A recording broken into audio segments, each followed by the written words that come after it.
Okay, I just want to remind you guys that we are nominated for 2018's Best Local Podcast as part of Orlando Weekly's Best of Orlando. So if you want to help support the show, go to vote.bunzerelly.com for more information and a direct link to vote. Also, a little background behind this show. This show we did last year, me and my buddy Donnie went out for a couple beers and just started talking about video games, and it was a really great show. I lost the show when I moved media host, which is why I'm re-releasing it now as a bonus show.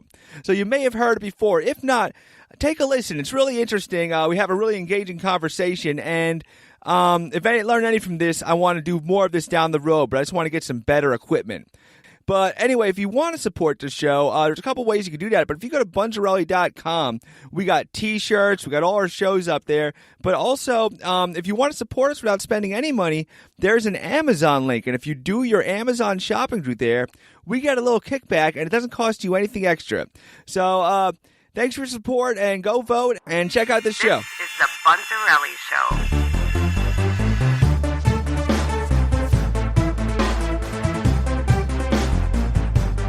You have your Xbox 360 with its Halos, and you have your PlayStation 2 with the same stuff, but Nintendo has those flagship characters in its gameplay base. So as long as it seems really practical and achievable, because you're kind of mixing in the best parts of the Wii, because really the Wii did play a mean Mario Kart with that steering wheel. I mean, that's the best way to play Mario Kart. I love it. I found I got two wheels, and it's like the only way I play. I won't play without a wheel on my controller. But so now the Mario, I forget, has anything come out with the Mario? Any videos or trailers or anything? There have been a couple trailers on Mario Kart. The newest Mario that I'm looking forward to isn't Mario Kart. Like, I love a good Mario Kart. Yeah. But the new one coming out at the end of the year, December 28th or 29th, I think, it's Super Mario Odyssey. Yes, okay. And that's going to be the Mario title. That is, yes. That is the big Mario title. It's jumping back to N64 style Mario. Yes, the best Mario. Yes. I think that was the best one. By far. Yeah. By far. And it's going to be that open world, run around, explore, go through the portals to different areas to collect the big stars or whatever the collectible is in that game.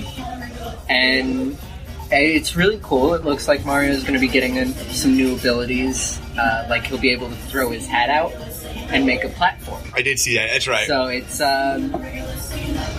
they're trying to, and we saw it with the Zelda game too.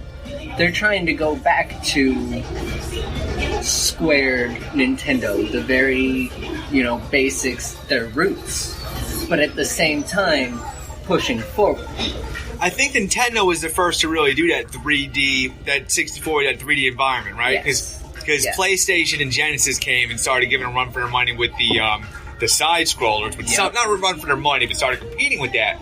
But when they did that first, the Mario 64, like, that wasn't the gimmick that flopped. Like, you had your Mario 64 and you had your Zelda, and what the winning things were was you recaptured, like, that 64 Zelda, or, I'm sorry, what's the Zelda for the Switch? Breath of the Wild. Breath of the Wild, it's still, I can't explain it, it still plays like that 8-bit Zelda.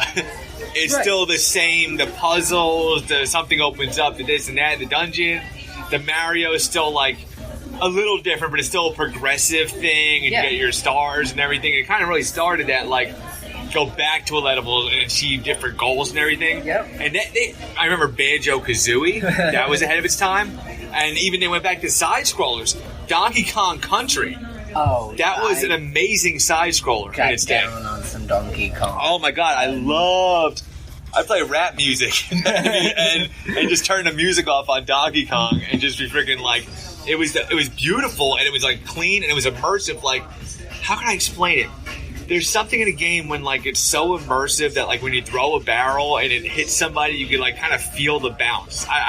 Do you know what I'm saying? It's like, I do get lost in a game like that. Yeah, it's like, you just, I don't know, you feel things breaking and everything. You're just it's part good environment. What they program in for you to actually look at. You see a lot of that with, even with Breath of the Wild, they went into a lot of detail with like all the plants and the water even to make it look semi-realistic to the animation style. You know, and it's got detail. But it brings you in because you can sit there and go, I can see the blades of grass moving in the wind. Yeah, that game is beautiful, dude. You know, that game was beautiful. And even back in the day, you know, Donkey Kong Country, I remember playing it for the Super Nintendo. Yeah. And, like, for the Super Nintendo, the graphics were amazing. They were some of the better graphics I had seen on Super Nintendo games. That game was I can't explain it. It was ahead of its time, almost, as far as... Not ahead of its time, but it went back to that side-scrolling platform, but it just... You were swinging on vines, and... It completely redefined it, and I think it's honestly Nintendo's biggest thing. They aren't really, you know, coming out with all this new amazing technology. They're looking at what they've done, where they've been, and what they have asset-wise, and they're going, we can do this with this. We can bridge that gap between console and mobile with, you know, oh, well, you've got the PSP and you got to get a PS4 to play certain games. No. You want to play Zelda at home? Okay, great. Throw it up on your 64-inch. You want to take Zelda to the park? Great. You've got about a 2-hour battery life to go, you know, sit in the fresh air and enjoy some Zelda. And they've made their flops, but really, you're not going to make these breakthroughs unless you take a couple risks and do something stupid. Right. So you're gonna make some mistakes. You're gonna have a power. Who would have thought? I mean, really, with the Power Glove that far off from swinging the Wii controller, like what they had in, you know what I'm saying? You're gonna have some risks and stuff.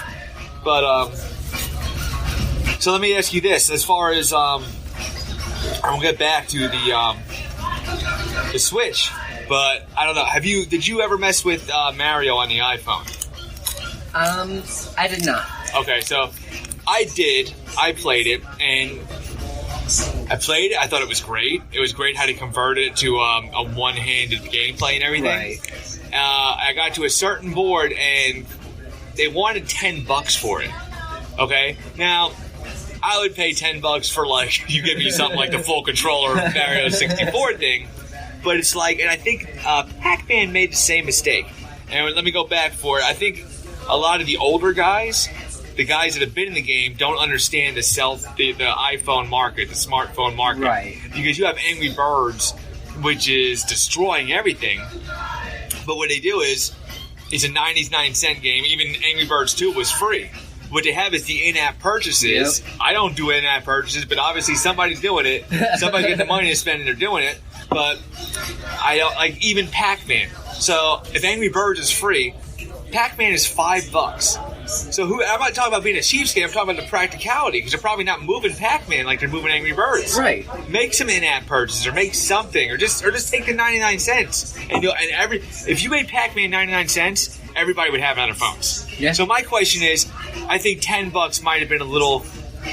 And I don't think Nintendo was being greedy. I just don't think they understood the cell phone market. And the Mario was good, but the problem was, it was like the first 3 levels were fun, where it was like they were all kind of the same. So it's like, I don't need to see 4 more of these levels where I'm just pressing my button and jumping. Now, the reason I'm bringing this up is I've heard and I've read their next move is Zelda. I don't know. Now, they were down with the way the Mario played was you just hit the phone anywhere and he would jump. Right. And it was kind of like Flappy Bird. He was forced to go forward. Okay. But it was still fun because it was Mario, so it still captured the Mario feel. Right. I don't know.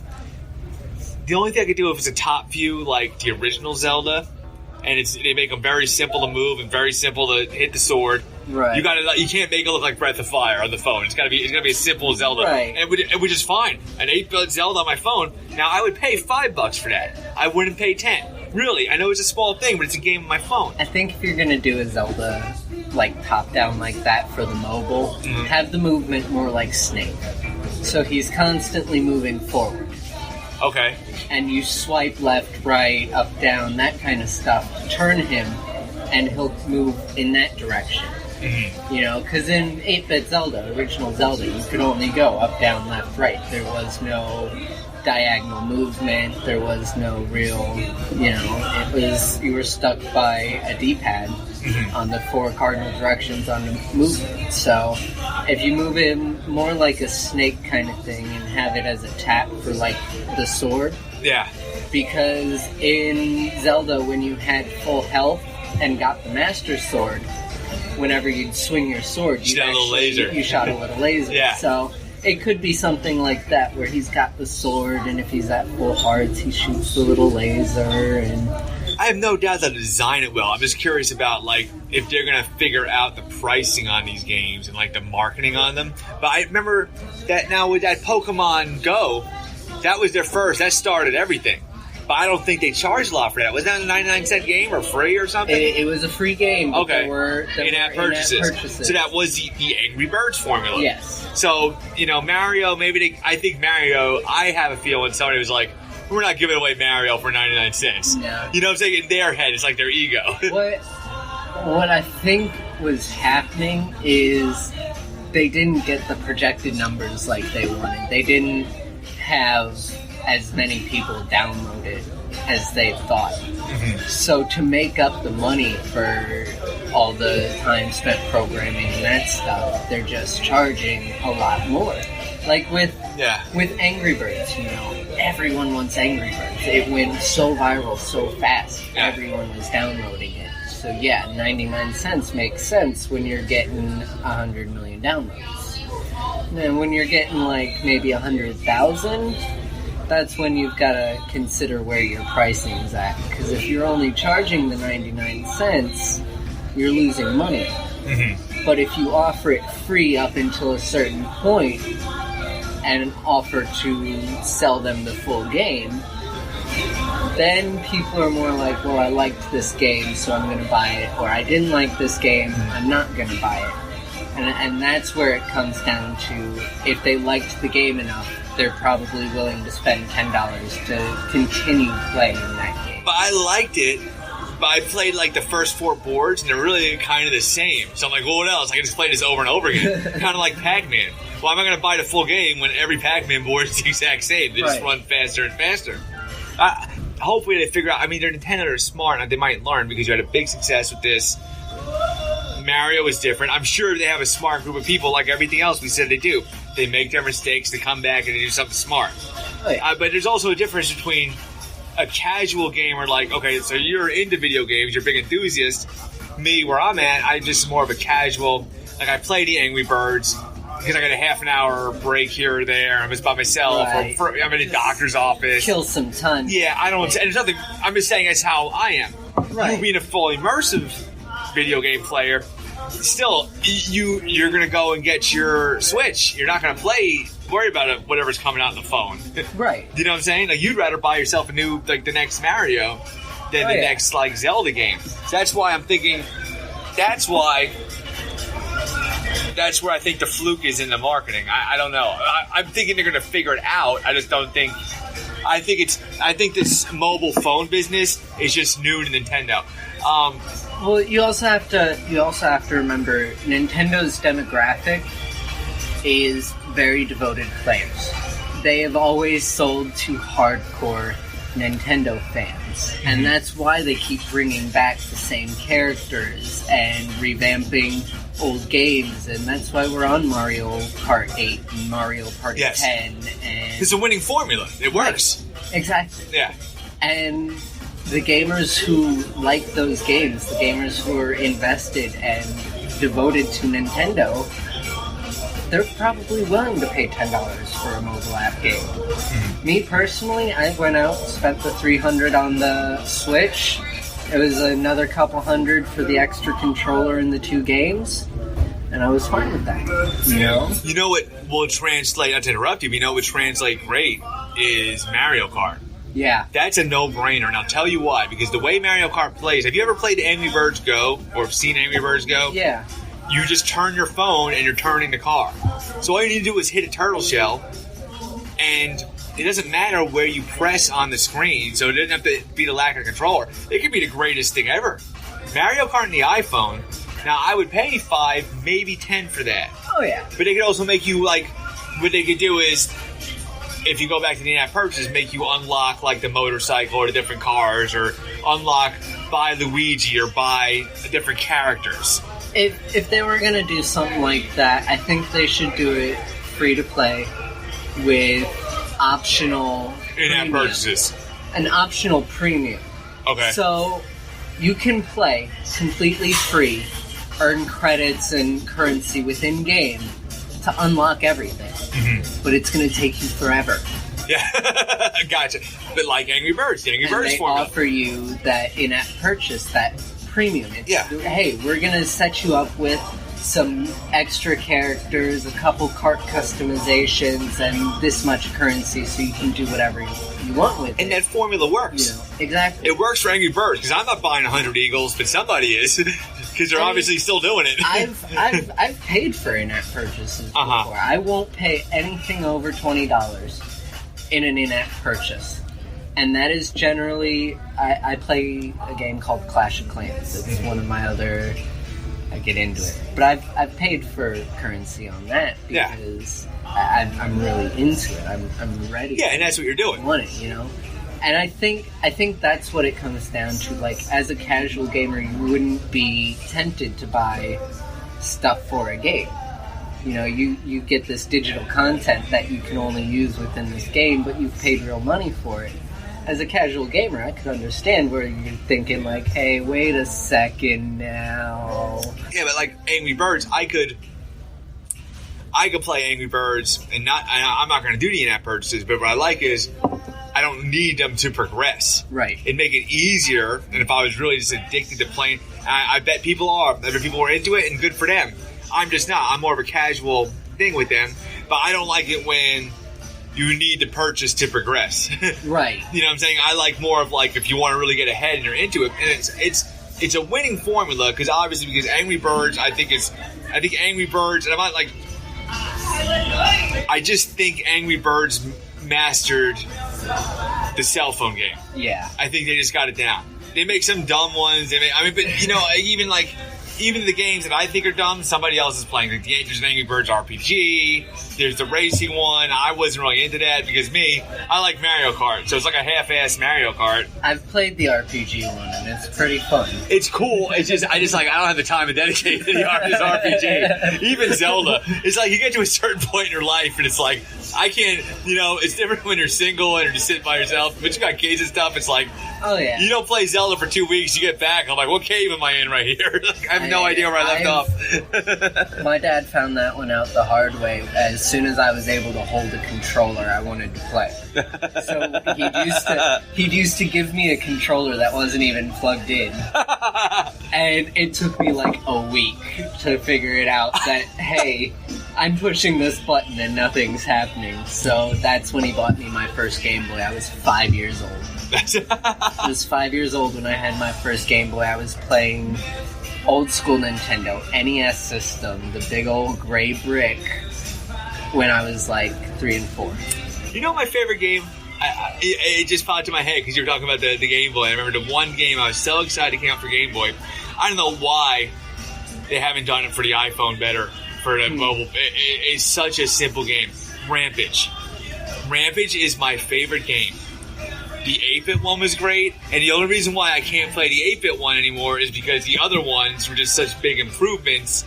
It's hard to go with Rampage. It's hard to go back. Yeah, because it's just better, and it just seems like. But it's like, and maybe there's actually a movie coming out with the Rock, Dwayne "The Rock" Johnson's doing a Rampage movie.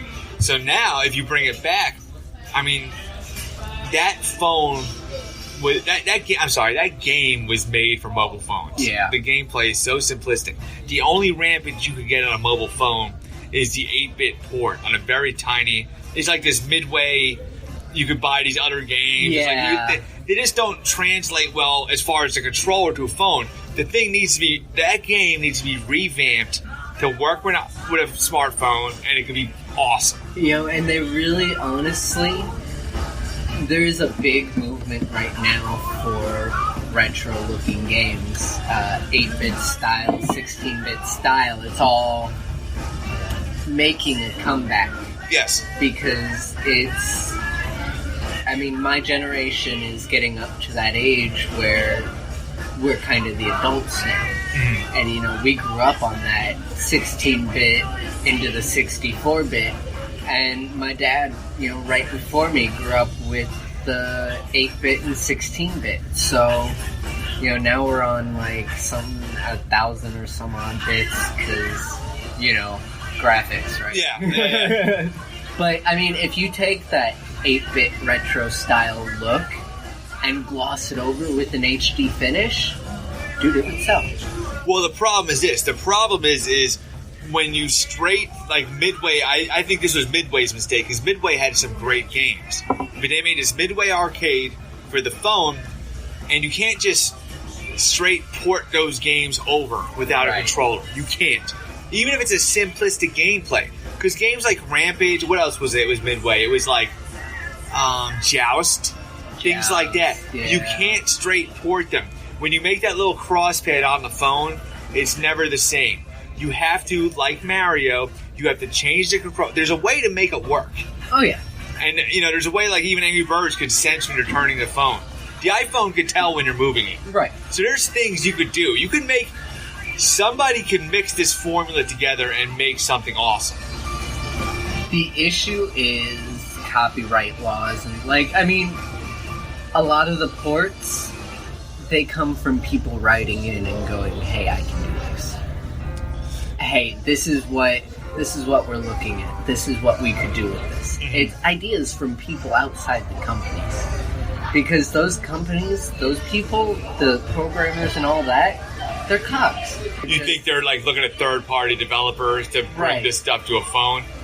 And I would not be surprised. Okay. Because the programming between console gaming and, like, phone gaming is completely different. I could see that. It's... You're dealing with different operating systems. You're dealing with... It's probably different languages and everything. It's Yeah. probably a whole... It's like being a carpenter or a plumber. Right. You could be awesome at one, but you can know nothing about the other one. Exactly. I mean, it's really true. Even different computer languages, like there's Network Plus, which is like, you know, different like HTTP stuff, and then there's A Plus for you're learning like the inside of the computers and stuff, like hardware. Like, okay, I'm sorry. Let me reiterate. There's hardware with computers, and then you start getting into networking and your internet and your software and stuff. Even software to internet is a whole different thing. Yep. And the ones and zeros versus the parts.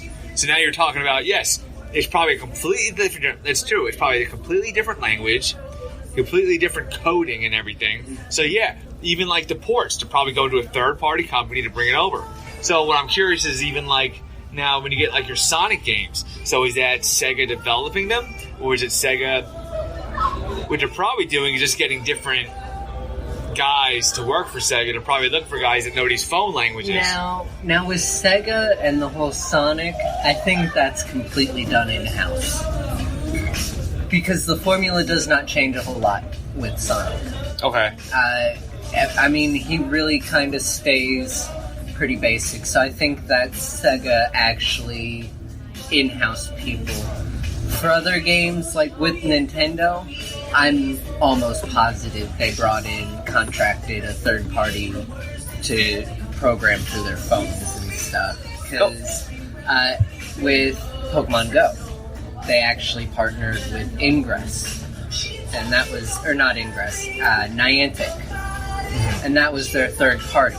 They went through. Niantic did all the programming and stuff. Nintendo authorized the skin for the Pokemon. You know, and I think that's what it is. They're like going, okay, yes, you can use the Mario skins, you can use the sounds and the music, you know, you can use the template. Write your own program for it. You know? So essentially what they're doing is they're going, alright, we'll cut you this profit, you do all the programming, we'll slap our skin, our brand on it, charge people $10, you're making 4, we're making 6, it's all good. Yeah, I feel like, yeah. Yeah. Well, that Mario felt like Mario, and the Sonic feels like Sonic, so I don't... Now, Sega's an interesting story because Sega Dreamcast, like, it was it's another. It was one of those guys that they never bounced back from that. The Dreamcast was their last hardware that they did, and they went to software. And I got the Dreamcast and the Sonic game, and people still buy those. Sonic still tries to do stuff. I think Sonic was always meant to be a side scroller. Yeah. Every time it's Sonic running forward or running 3D, it does not work. Sonic was designed to be a side scroller. Now I got Sonic for my phone, played great, and then I got to this one guy that I could not beat, and I just gave up on it. and you know what? It was difficult to play on the phone, but I powered through because it was Sonic 2, my favorite Sonic. That was the one with the casino board and everything. I powered through because it's like I wanted to like it. I wanted it to be good. So I was like, yeah, it's okay. I got this one bad guy I couldn't beat. I was like, I'm not interested enough to keep going. Right. I deleted it, whatever. I can even pull it back. I never do because it wasn't. But that Dreamcast was like they made that forward-running Sonic. Sonic Adventure DX. I remember that game. It gave you not just Sonic, but you could play as Amy and Eggman. I'm pretty sure that's the one you're talking about. It was originally on the Dreamcast. They actually made a port of it to the GameCube. Okay. Nintendo took it over. They were like, "Hey, we're gonna take this, revamp it, add a character to throw it up on our GameCube."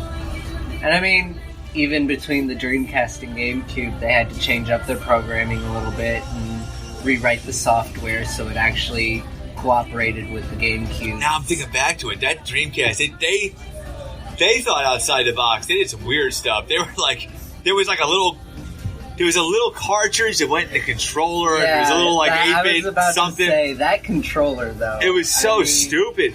But the game that I loved, and it was the only game I would play on my Dreamcast, was Soul Calibur. Yeah. And that's not even on Sega. That was a third-party port. Because guess what? Yeah. When Soul Calibur came out for GameCube, it was better because the controller was better. Yes. And it was same gameplay. It was great. Oh yeah. The Dreamcast, it had its merit. It was right in the age of 64-bit, right in that dawning area, It jumped from the 16 to the 64-bit pretty easily. And honestly, Nintendo it took the market. But why was that? Why did the Dreamcast flop? Why did Sega get so scared and bounce after that? Whereas Nintendo's had its flops, the Wii U was a flop. Why did they just say we're done? And you know what? I think Nintendo would be more in a position to do that because Nintendo has flagship characters. Nintendo really could do that and do really well at it. I don't know why Sega said we're just doing software when all they had was Sonic and maybe I don't even remember what other Sega things there were. It's very small. Yeah. It's a very small group of Sega games. Now Nintendo could do that. Nintendo could go just software. And you put Mario on PlayStation and Xbox, and they'll have a Mario. People will wait for the next Mario. I think, I'm going to go ahead and pay up if that's cool. Thank you very much. But Nintendo could do that. Yeah. Oh, yeah. But I don't... Because when Genesis came out, Genesis and I believe it was Super Nintendo at the same time, they were head-to-head run for their money. Mm-hmm. And it was they went for that Dreamcast, and... either they got scared or maybe they're not the financial powerhouses. It was their second system. It was their second system, but it was coming out against the Nintendo 64. Yeah. And that was Nintendo's third system. That was Nintendo going... And, I mean, the 64 released first. Mm-hmm. They revolutionized the graphics industry. They were like, hey, look, you're still working on this crappy little 16-bit. We skipped 32-bit. We're going straight to 64 bits. That's right, because it was Genesis and Super Nintendo. Mm-hmm. Then 64 came out, and Sega hadn't done anything in a while. Right. Sega was the first one to do the 128. Yes. They just did something wrong, or they did something that was I think it looked great, but just it had a Sonic game and nothing else. It came down to the gameplay factor with it. The graphics were awesome. Yeah. but the gameplay was so ridiculous. Because, I mean, like you said, the controller had a port for, like, cartridges, and it was like... and it's something moving, and you're trying to get... Right. It was a really uncomfortable, big, bulky controller. It was terrible. Like, boomerang-shaped, and you're like, I can't even... You know, I was a kid when I was playing this, so my hands were tiny, and I was like, this is ridiculous. I'm used to a Super Nintendo controller that's handheld, you know? Mm-hmm. And you get this thing, and it's like trying to... It's just huge. Why would you... And honestly, thinking about it now, it's probably comparable in size to like an Xbox One or a, you know, maybe not PlayStation. They got some pretty small controllers. But the Xbox One controller is pretty bulky. I think what Xbox has going for it is that Halo. Just about. I feel like that's the only reason I'd be interested in Xbox, because people that... And I can't play Halo. Because I played GoldenEye, and I can't handle anything outside of that. I'm too... Everything I play, I think it's GoldenEye. And they brought GoldenEye back for the N64. No, I'm sorry, the Wii. The Wii. Now, the GoldenEye for the Wii is pretty sweet. It is pretty cool. I've seen it, and I do like the HD skins. I have a funny story about that. My nephew was playing with me. I think he's like, it was 7 or 8 at the time, but he's playing with me, and he just schools the shit out of me. He's just like kicking my ass, da-da-da, just like easily, da-da-da-da, blood in the screen, just like killing me. I go, okay.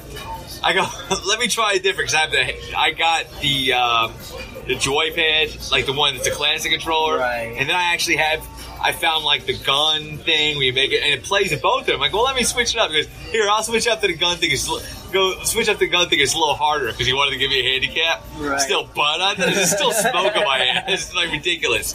It's like a generational gap. Like the kid that's regularly playing controllers and stuff and everything. Nah, it is.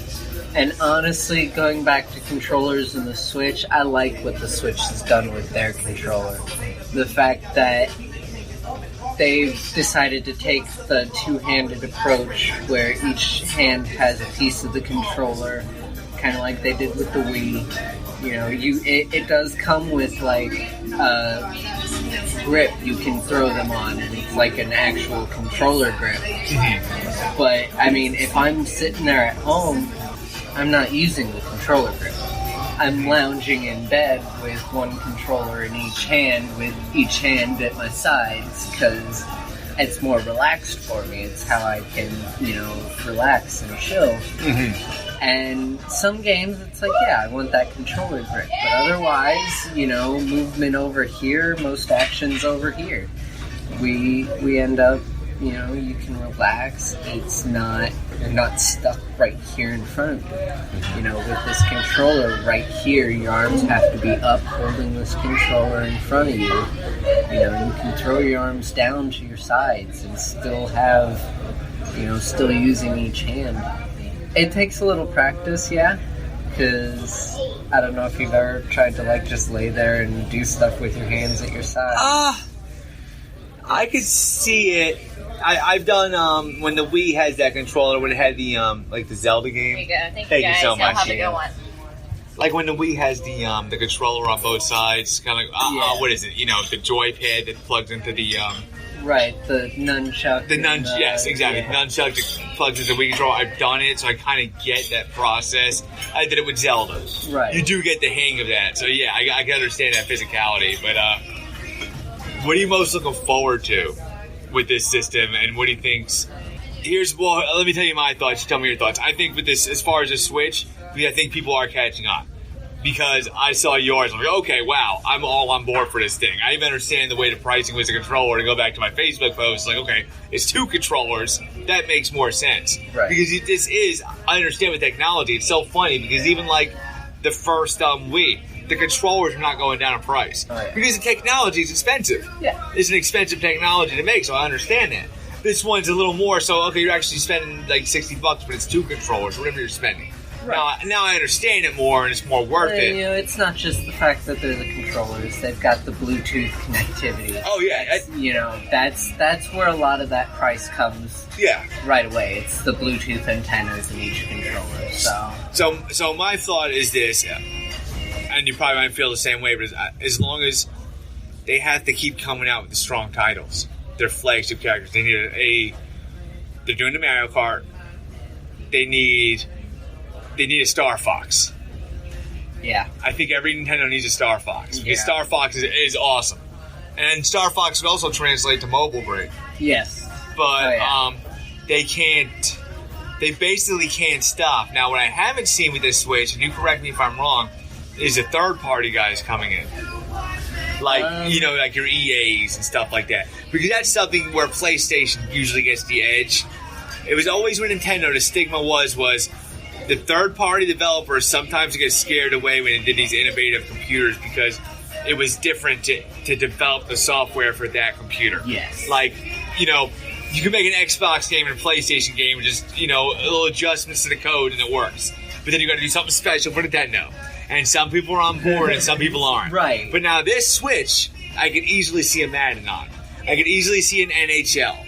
Your third-party ports. They actually have Skyrim available. The Elder Scrolls Skyrim available for pre-order for the Switch. Okay, so you mentioned Skyrim, and I've been out of the game for a while, so Skyrim is a third-party application. It is third-party. It is by the producers Bethesda. Okay.